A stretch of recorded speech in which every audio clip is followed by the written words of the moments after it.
Shalom, selamat pagi Bapak Ibu Saudara. Selamat datang di ibadah online Gereja Baptis Indonesia Kalam Purwokerto pada hari ini, Minggu tanggal 5 Juli tahun 2020. Secara khusus menyambut sidang Jemaat Gereja Baptis Indonesia Kalam dimanapun berada. Saya percaya kita semua di dalam perlindungan dan pemeliharaan Tuhan. Sungguh mengucap syukur oleh karena kebaikan Tuhan kita Yesus Kristus, kita dapat bersama-sama kembali beribadah pada saat ini, mengawali di bulan yang baru, memasuki bulan Juli di pertengahan tahun 2020 ini. Dan secara khusus saya mengajak untuk kita bersama-sama terus ikut mendoakan rencana pelaksanaan ibadah new normal di gereja kita. Dan saat ini gereja kita sudah memiliki tim gugus COVID-19 yang akan melayani mempersiapkan kebutuhan ibadah new normal sesuai protokol kesehatan yang berlaku. Mari dukung dan doakan bersama-sama. Bapak Ibu Saudara, kita akan memulai ibadah. Ajak seluruh anggota keluarga untuk dapat menikmati ibadah, memuji Tuhan dan mendengarkan kebenaran firman Tuhan. Kita juga dapat mempersiapkan untuk ucapan syukur kita melalui persembahan dan persepuluhan yang dapat Bapak Ibu Saudara berikan melalui rekening gereja. Nomor rekening sudah tertera di layar, Bapak Ibu Saudara bisa melihatnya. Dapat juga diantar ke gereja ataupun dapat menghubungi pelayan yang sudah ditunjuk untuk mengumpulkannya. Mari bersama-sama Bapak Ibu Saudara jemaat Tuhan yang terkasih, kita akan bersaat teduh mempersiapkan hati kita untuk kita datang kepada Tuhan, memberikan ucapan syukur kita di dalam penyembahan. Firman Tuhan terambil di dalam Yohanes pasal yang keempat, ayat yang ke-23 sampai dengan ayat yang ke-24. Demikian firman Tuhan. Tetapi saatnya akan datang dan sudah tiba sekarang, bahwa penyembah-penyembah benar akan menyembah Bapa dalam roh dan kebenaran, sebab Bapa menghendaki penyembah-penyembah demikian. Allah itu roh, dan barang siapa menyembah Dia harus menyembahnya dalam roh dan kebenaran. Mari bersama-sama untuk kita mengawali ibadah kita pada hari ini. Kita mau angkat pujian Roh Kudus yang manis. Kudus yang manis, datang ke atasku. Roh Kudus yang manis, datang ke atasku. Katakan, datang penuhiku. Datang penuhiku, datang urapiku, datang segarkanku. Roh Kudus yang manis, datang penuhiku Tuhan. Datang penuhiku, datang urapiku, datang segarkanku. Roh Kudus yang manis. Kita mau lebih lagi, kita angkat pujian dari awal, katakan, Roh Kudus yang manis, datang ke atasku. Roh Kudus yang manis, Roh Kudus yang manis, datang ke atasku. Datang penuhiku, datang penuhiku, datang urapiku, datang segar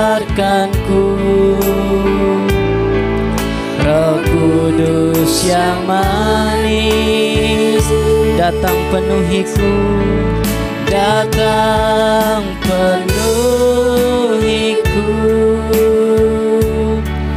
datang urapiku, datang segarkanku. Roh Kudus yang manis, katakan, datang penuhiku, datang penuhiku, datang urapiku,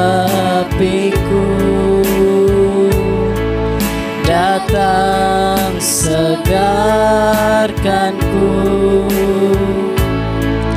Roh Kudus yang manis, datang penuhiku, datang urapiku, datang segarkanku. Roh Kudus yang manis.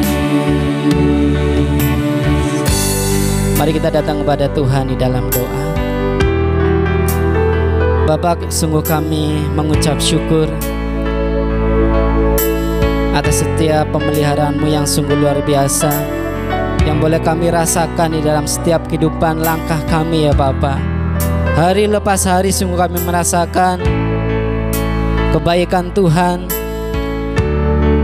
kesetiaan, pemeliharaan, dan semua yang baik yang boleh kami rasakan Tuhan, itu nyata di dalam kehidupan kami. Bahkan saat ini Tuhan, kami ada sebagaimana ada bukan karena kuat dan gagah kami, tapi oleh karena kasih Tuhan yang begitu besar di dalam kehidupan kami, sehingga Engkau masih memberikan kepada kami kesempatan untuk kami masih beribadah, memuji, memuliakan nama Tuhan. Bapa yang baik, terus berkati kehidupan kami. Kami mau menyerahkan untuk kehidupan kami, hati kami, pikiran kami, bahkan kehidupan kami, untuk kami lebih lagi menyenangkan dengan hati Tuhan lewat ibadah pada saat ini. Urapi kami semua Tuhan, berkati kami semuanya. Kami ingin lebih lagi memuji, menyenangkan dan memuliakan nama Tuhan. Di dalam nama Tuhan Yesus, kami siap untuk memuji Tuhan. Haleluya, amin. Bapak Ibu Saudara, jemaat Tuhan yang terkasih, mari kita akan menyenangkan akan hati Tuhan. Kita akan menaikkan pujian sukacita yang mengatakan, berdiri atas janji penebus.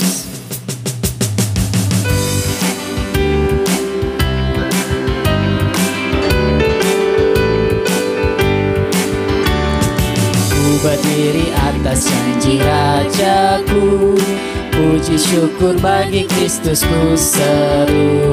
Sepanjang abad bergema nyanyianku, yakin akan janji penebus. Ku berdiri akan janji Tuhan Yesus. Ku berdiri atas janji penebus. Ku berdiri atas janji yang teguh, walau topan bimbang ragu berderu. Firman Allah sumber kemenanganku, yakin akan janji penebus. Ku berdiri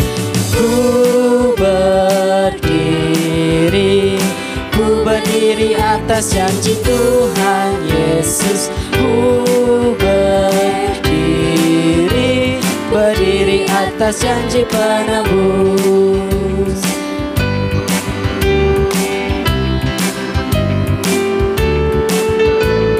Bait ketiga. Ku berdiri atas janji Tuhanku, kasih-Nya kekal tetap mengikatku. Sabdanya bagai senjata yang ampuh, yakin akan janji penebus. Ku berdiri atas janji Tuhan Yesus.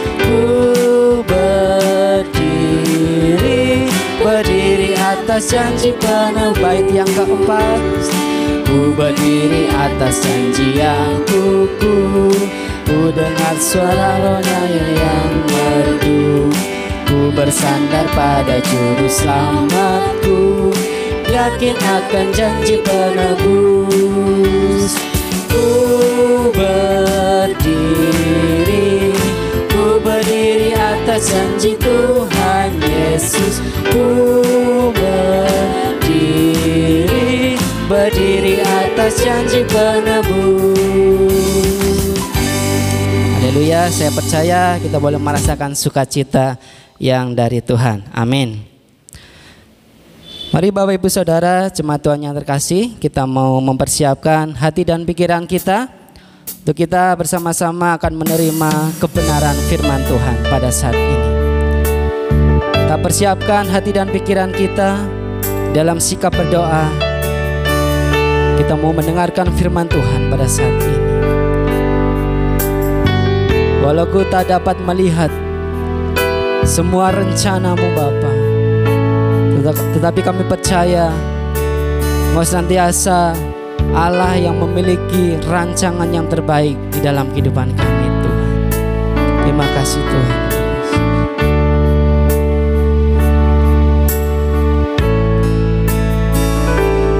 Sadar tak semua dapat aku miliki di dalam hidupku, hatiku percaya rancangan-Mu bagiku adalah yang terbaik. Walau ku tak dapat melihat semua rencana-Mu Tuhan, namun hatiku tetap memandang padamu. Kau tuntun langkahku, walau ku tak dapat berharap, walau ku tak dapat berharap atas kenyataan hidupku, namun hatiku tetap memandang padamu. Kau ada untukku. Lebih lagi kita mau katakan, ku sadar tak semua dapat aku miliki di dalam hidupku, hatiku percaya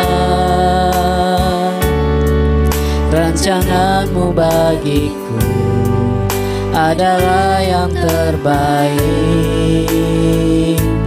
Walau ku tak dapat melihat semua rencana-Mu Tuhan, namun hatiku tetap memandang padamu.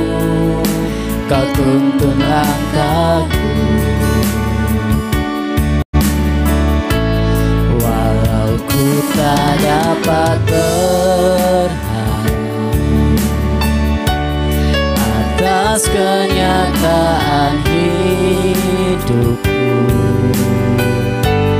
namun hatiku tetap memandang padamu.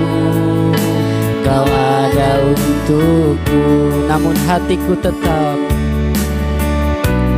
namun hatiku tetap memandang padamu.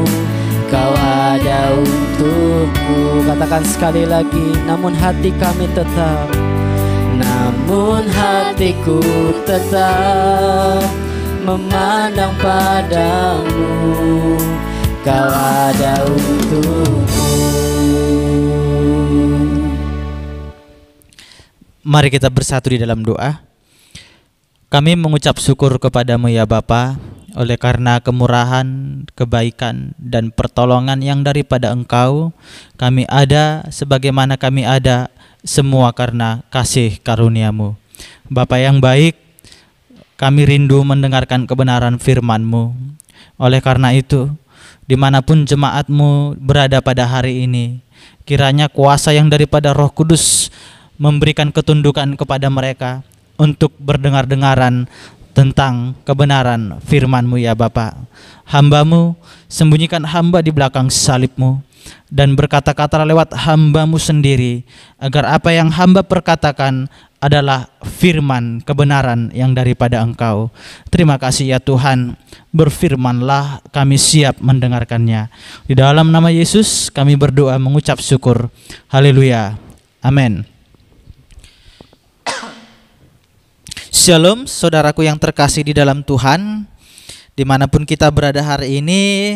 Shalom jemaat Kalam, shalom sobat Kalam. Saya percaya bahwa Bapak Ibu semua dalam keadaan baik, sehat, tanpa kekurangan satu apapun. Dan saya selalu mendoakan Bapak Ibu supaya pergumulan-pergumulan Bapak Ibu Saudara diberikan kemudahan-kemudahan oleh Tuhan. Yang sakit Tuhan sembuhkan, yang sedang berbeban berat Tuhan berikan kelegaan. Dan bagi mereka yang memiliki pergumulan tentang pendidikan, Tuhan berikan hikmat agar mereka dapat menemukan sekolah tempat pendidikan yang baru. Saudara, di dalam kehidupan ini tidak ada orang yang jauh dari pencobaan. Tidak ada orang yang tidak sedang mengalami pencobaan. Semua, baik saya, baik orang-orang yang senior di dalam pelayanan maupun orang-orang yang senior di dalam kekristenan, semua pasti sedang mengalami pencobaan, sedang mengalami ujian. Karena ujian dan pencobaan inilah yang akan menaikkan kualitas kerohanian kita. Ujian dan pencobaan inilah yang akan menaikkan level tingkat spiritualitas kita. Namun terkadang cenderung banyak orang hanyut di dalam pencobaan.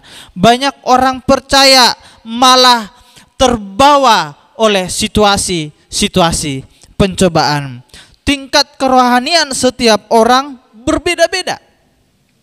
Ada yang sedang bertumbuh, ada yang sedang stuck, bahkan ada yang sedang mengalami level-level tertentu. Nah, tingkat-tingkat kerohanian ini adalah tingkat-tingkat yang didapat dari proses-proses pencobaan. Tetapi Bapak Ibu Saudaraku yang terkasih di dalam Tuhan, bukan berarti kita menganggap pencobaan itu adalah sepele. Bukan berarti kita menganggap pencobaan itu adalah sesuatu yang biasa dan ringan-ringan saja. No, jangan katakan demikian. Pencobaan itu bisa membawa maut di dalam kehidupan kita. Pencobaan itu bisa membawa kesusahan di dalam kehidupan kita. Pencobaan itu bisa membuat kita terpuruk, bahkan tidak berdaya. Nah, oleh karena itu kita mau belajar, ada beberapa hal yang harus kita pahami. Ada beberapa hal yang harus kita pahami mengapa kita perlu waspada terhadap pencobaan dan si pencoba. Mengapa kita harus waspada terhadap pencobaan dan si pencoba. Kita belajar dari kitab Yakobus 1 ayat 14 sampai 15. Yakobus 1 ayat 14 sampai 15. Kita buka Alkitab kita. Saya akan membacakan bagi Bapak Ibu Saudara sekalian. Tetapi tiap-tiap orang dicobai oleh keinginannya sendiri, karena ia diseret dan dipikat olehnya. Dan apabila keinginan itu telah dibuai, ia melahirkan dosa. Dan apabila dosa itu sudah matang, ia melahirkan maut. Satu kali lagi saya bacakan kepada Bapak Ibu Saudara yang terkasih di dalam Tuhan. Yakobus 1 ayat 14 sampai 15. Tetapi tiap-tiap orang dicobai oleh keinginannya sendiri, karena ia diseret dan dipikat olehnya. Dan apabila keinginan itu telah dibuahi, ia melahirkan dosa. Dan apabila dosa itu sudah matang, ia melahirkan maut. Saudara, ini mengingatkan kita, ini memberitahukan kita, ternyata ketika orang hanyut di dalam pencobaan, ketika orang kalah terhadap si pencoba, ada hal-hal yang membawa dirinya, ada hal-hal yang menyeret dirinya kepada situasi perkara yang besar, kepada situasi yang membuat dia hancur lebur dan tak berdaya. Itu sebabnya bahwa kita harus memandang pencobaan ini dari dua sudut. Yang pertama, jika kita memiliki kerohanian yang kuat, kita akan melihat pencobaan itu akan membentuk kita semakin tahan uji. Tetapi jika kita sadar bahwa kita manusia yang lemah, kita akan melihat kewaspadaan dari bahaya pencobaan. Kewaspadaan dari bahaya pencobaan. Nah, setidaknya ada 3 hal yang harus kita pahami mengapa kita waspada terhadap pencobaan. Mengapa kita harus hati-hati terhadap pencobaan, agar kita tidak kalah, agar kita tidak diperbudak, agar kita tidak dijadikan hamba oleh si pencoba tersebut. Nah, pencobaan itu bisa datang dari diri kita dan bisa datang dari kuasa setan ataupun kuasa iblis. Di sini kita mau belajar bagaimana dan apa yang harus kita pahami agar kita tetap waspada, agar kita perlu waspada terhadap pencobaan.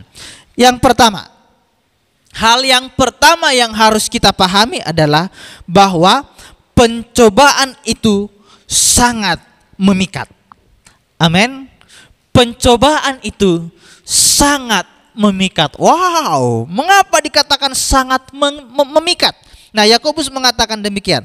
Tiap-tiap orang, perhatikan, tiap-tiap orang tanpa terkecuali, mau Anda orang tua, mau Anda anak muda, mau Anda anak kecil, tanpa terkecuali, tiap-tiap orang dicobai oleh keinginannya sendiri. Ini berbicara tentang bahwa manusia itu cenderung mencobai dirinya sendiri, cenderung terbawa oleh keinginan dan nafsu ragawinya. Ini yang sedang diingatkan oleh Yakobus, bahwa ketika setiap orang dicobai oleh keinginannya, waspadalah. Karena apa? Karena pencobaan itu, kuasa dari pencoba itu sangat-sangat memikat. Sangat-sangat memikat. Pencobaan itu sangat menyenangkan keinginan ragawi kita. Pencobaan itu sangat menyenangkan kedagingan kita. Pencobaan itu seakan-akan membuat kita damai tanpa persoalan. Tetapi saudaraku yang terkasih di dalam Tuhan, hal-hal yang memikat itu tidak akan terlihat maut di dalamnya. Hal-hal yang memikat itu tidak akan membuat situasi gambaran yang buruk di dalam dirinya. Hal-hal yang memikat itu hanya menampilkan sesuatu yang indah, hanya menampilkan sesuatu yang beautiful, hanya menampilkan sesuatu gambaran yang sangat-sangat kita sukai. Tetapi saudaraku yang terkasih di dalam Tuhan, ada maut di baliknya. Itu sebabnya saya katakan, dosa itu manis seperti madu, tetapi menghancurkan seperti apa Bapak Ibu Saudara? Seperti apa? Seperti mesin penghancur? Bisa jadi. Saudara, seperti penyakit kanker? Bisa jadi. Makanya dikatakan, ketika orang jatuh di dalam pencobaan, dia akan hancur. Itu sebabnya mengapa kita waspada terhadap pencobaan. Mengapa kita waspada terhadap pencobaan? Karena pencobaan itu sangat memikat. Itu sebabnya Tuhan dalam Tauratnya berpesan agar kita tidak memiliki keinginan daging yang berlebihan. Itu sebabnya Tuhan mengingatkan kita agar kita mawas diri. Itu sebabnya Tuhan mengingatkan kita agar kita tidak candu dalam diri dan keinginan kita. Saudara, kata diseret di sini, tetapi tiap-tiap orang dicobai, semua orang keinginannya sendiri, bisa pencobaan itu datang dari dirinya sendiri karena ia diseret dan dipikat olehnya. Perhatikan kata diseret dan dipikat. Ini seolah-olah membuat orang itu candu, seperti orang yang jatuh cinta buta. Udah buta, tuli lagi, gak mau dengerin ngomongan orang, gak mau melihat hal yang nyata. Pencobaan itu seperti itu, tidak mau mendengar masukan, tidak mau mendengar nasihat, tidak mau melihat sesuatu yang nyata dari akibat pencobaan itu. Oleh karena itu, waspadalah. Seperti kata Bang Napi, Bapak Ibu Saudara, waspadalah. Karena apa? Sewaktu-waktu kita bisa jatuh di dalam pencobaan. Kekuatan rohani kita adalah perisai terbaik untuk menangkal dan menolak eloknya si pencoba dan pencobaan itu. Semakin tinggi tahap rohani seseorang, semakin kuat datang pencobaan. Namun semakin tinggi taraf rohani seseorang, selalu ada kemenangan demi kemenangan. Waspadalah Bapak Ibu. Pikiran kita ini kalau kita biarkan tanpa dikendalikan oleh Roh Kudus, keinginan kita ini kalau kita biarkan dengan gelora dan candu yang begitu memikat tanpa dikendalikan oleh filter kekuatan yang daripada Roh Kudus, akan menjadi maut. Saudara, saya percaya Bapak Ibu pun hari ini sedang ada di dalam pencobaan. Bapak Ibu pun hari ini sedang masuk dalam masa-masa ujian. Sekali lagi saya katakan, kendalikan keinginanmu. Sekali lagi saya katakan, kendalikan hasrat kedaginganmu. Libatkan kuasa yang daripada Roh Kudus. Aktifkan pemahaman-pemahaman rohani kita. Bertindaklah sesuai dengan apa yang kita dengarkan tentang kebenaran firman Tuhan. Jangan abai terhadap teguran. Jangan buta terhadap hal yang kita lihat secara realistis. Tetapi libatkan Roh Kudus itu. Libatkan kuasa daripada firman Tuhan itu.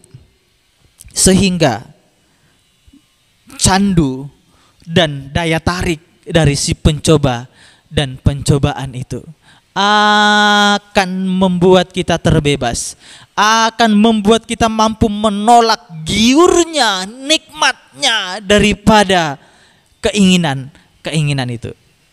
Nah, yang kedua, Bapak Ibu Saudaraku yang terkasih di dalam Tuhan, ada beberapa hal yang harus kita pahami mengapa kita perlu waspada terhadap pencobaan, agar kita mampu menolak dan menangkal pikatan dan daya tarik si pencoba itu. Pahami, yang pertama, pencobaan itu sangat memikat. Yang kedua, pencobaan itu melahirkan dosa. Wow, Bapak Ibu Saudara, pencobaan itu melahirkan dosa. Saudara, pencobaan itu memiliki cara kerja yang berbahaya. Si pencoba itu memiliki tujuan untuk menjatuhkan dan memperbudak kita sehingga kita diintimidasi, sehingga kita diintervensi, sehingga kita dibuat merasa tidak memiliki kelayakan. Yakobus mengatakan demikian. Dan apabila keinginan itu telah dibuahi, ia melahirkan dosa. Apabila keinginan pikiran itu dibuahi, maka ia akan melahirkan dosa. Ketika keinginan sudah dibuahi, sesungguhnya tidak hanya melahirkan dosa, sesungguhnya kita sudah berdosa di dalam pemikiran. Sesungguhnya kita sudah berdosa di dalam keinginan. Saudara, walaupun dosa itu masih embrio atau masih janin, dosa tetaplah dosa. Wow, betapa berbahaya sekali jika orang jatuh dalam pencobaan. Wow, betapa berbahaya sekali jika orang takluk terhadap candu dan pikat si pencoba itu. Wow, memikat sekali saudara. Hati-hati, jangan pernah menganggap dirimu kuat. Hati-hati, jangan pernah menganggap dirimu itu mampu. Karena apa? Karena si pencoba itu akan memaksa keinginan kita, dan keinginan itu dibuahi dan melahirkan dosa. Ketika dosa sudah tercipta, maka ia akan tumbuh dalam pemikiran-pemikiran kita. Ketika dosa sudah dibuahi, maka dia akan mendorong kita untuk melakukan sesuatu yang kita pikirkan di dalam dosa. Melakukan sesuatu yang kita pikirkan di dalam keinginan dosa. Jika seseorang sudah diperhamba oleh dosa, maka ia sangat-sangat berbahaya. Jika orang sudah diperbudak oleh keinginan-keinginan yang melahirkan dosa, maka orang itu akan cenderung menjadi masalah dan persoalan. Masalah terhadap dirinya sendiri dan juga masalah terhadap sesamanya. Saudara, waspada, hati-hati. Hati-hati. Jangan menganggap diri kita kuat. Waspadalah. Waspadalah. Saudaraku yang terkasih di dalam Tuhan. Jangan sampai keinginan dan pemikiran kita berbuah menghasilkan dosa. Justru keinginan dan pemikiran kita harus menghasilkan buah roh. Jangan bermain-main dengan keinginan jika kita tidak ingin menyesal. Keinginan yang jauh dari perkara-perkara rohani akan dekat dengan perkara-perkara kedagingan.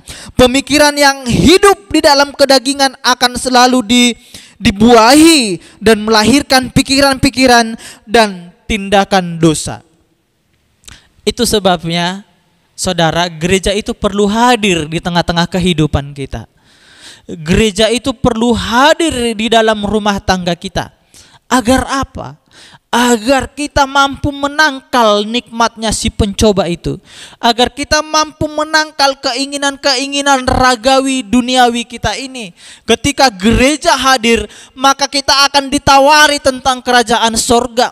Ketika gereja hadir, maka kita akan ditawari tentang kenikmatan rohani. Dan ketika itu menjadi kenikmatan-kenikmatan kita, maka kenikmatan-kenikmatan tentang keinginan daging akan bisa kita tangkal.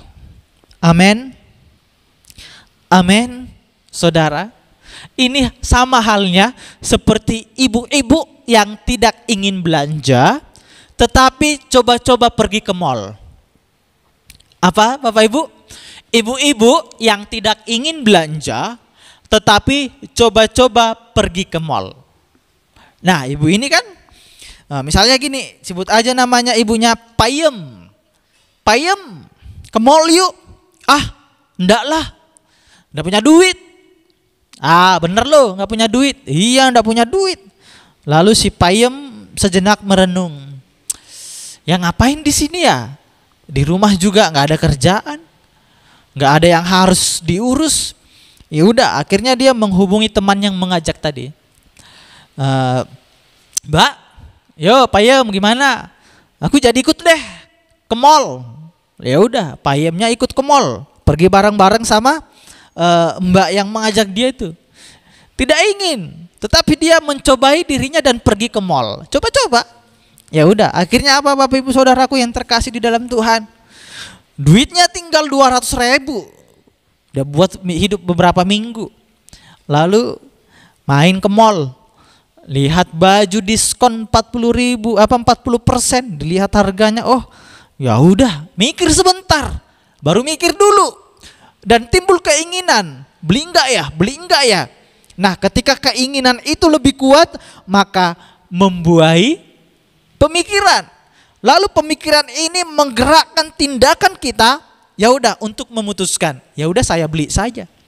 Dibeli itu baju yang diskon 40.000, dari 200.000 jadi sekian. Oke, masih ada sisa duit. Kita buatlah sisa duitnya 120.000. Ya udah, akhirnya apa? Lihat lagi. Nikmat rasanya. Wow, belanja itu ada apa? Ada rasa-rasa yang membuat kita bahagia. Walaupun nanti setelah di rumah baru, aduh kok aku jadi belanja seperti ini, nggak ada makanan, duit, nggak ada lagi duit yang harus dibelanjain. Lalu beli sana sini. Nah, seperti itu. Dosa itu seperti itu. Si pencoba itu menggoda kita. Ya udah, lakukan saja. Lalu dalam pemikiran kita tarik menarik dengan hati dan keinginan, lakukan enggak. Akhirnya apa? Takluk terhadap keinginannya. Karena rohnya padam. Lalu melakukan. Nah, sebenarnya sebelum melakukan, ketika rohnya padam, keinginannya lebih bergelora, itu sudah dosa. Itu embrio janin yang melahirkan dosa. Saudara, berbahaya sekali, hati-hati. Makanya orang Jawa mengatakan perlu mawas diri. Perlu mawas diri. Nah, itu yang kedua. Mengapa kita harus waspada terhadap pencobaan dan si pencoba? Yang pertama, karena pencobaan dan si pencoba itu sangat memikat. Yang kedua, karena pencobaan dan si pencoba itu membuat kita melahirkan dosa. Yang ketiga, karena si pencoba dan pencobaan itu akan membawa kita kepada maut. Dikatakan di ayat yang ke-15. Dan apabila dosa itu sudah matang, ia melahirkan maut. Saudaraku yang terkasih di dalam Tuhan, mendatangkan maut artinya di sini adalah tidak ada dosa yang berujung kepada ucapan syukur dan kebahagiaan. Tidak ada keinginan daging yang membuahkan kebahagiaan yang kekal, kecuali mendatangkan penyesalan yang di belakang. Maut di sini bisa kita artikan kepada penyesalan. Maut di sini bisa artikan kepada kita masuk kepada kecelakaan. Maut di sini bisa membawa kita kepada situasi yang sangat-sangat rumit dan tidak bisa mendapatkan jalan keluar. Saudara, hati-hati. Jika sudah menjadi tabiat dan watak, itu sangat susah diubahkan. Jika sudah menjadi gaya hidup, itu perlu pekerjaan Roh Kudus yang sangat luar biasa mengubahkannya. Hati-hati. Waspadalah terhadap pencobaan. Karena pencobaan itu sangat memikat. Karena pencobaan itu melahirkan dosa. Karena pencobaan itu akan mendatangkan maut. Mungkin ketika kita melakukannya tidak serta-merta maut datang. Mungkin ketika kita di dalam kenikmatan pikatan si pencobaan itu belum timbul penyesalan. Tetapi ada waktunya datang dan time-nya sudah dimulai. Kita akan menyesal. Kita akan memandang diri kita rendah. Kita akan diintimidasi. Hati nurani kita akan menuduh kita. Saudara, waspadalah terhadap pencobaan. Miliki